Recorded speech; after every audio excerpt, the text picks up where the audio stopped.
नमस्कार दोस्तों।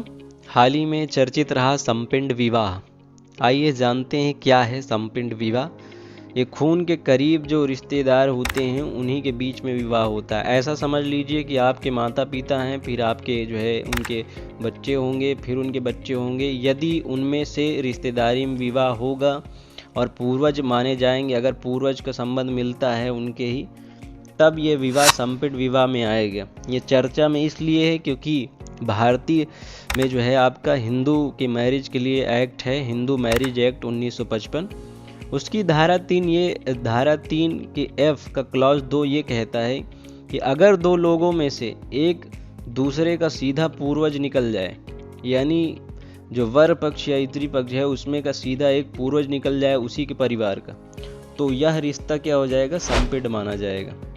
इसमें विवाह नहीं हो सकता है।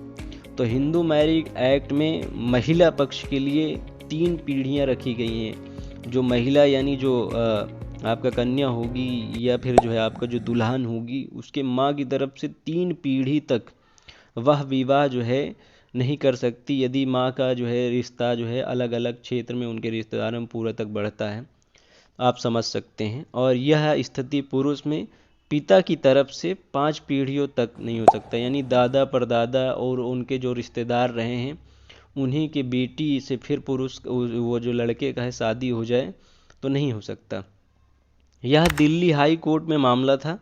इसमें कार्यवाहक मुख्य न्यायाधीश मनमोहन सिंह थे और न्यायमूर्ति मनमीत प्रीतम सिंह ने इसकी दलीलें नहीं स्वीकार की।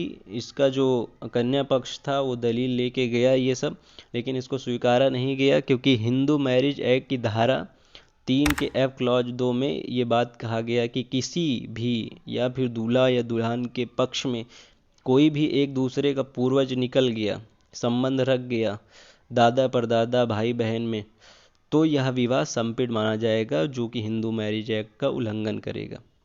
आपको कहानी पसंद आई होगी और जानकारी भी अच्छी लगी होगी। आप सब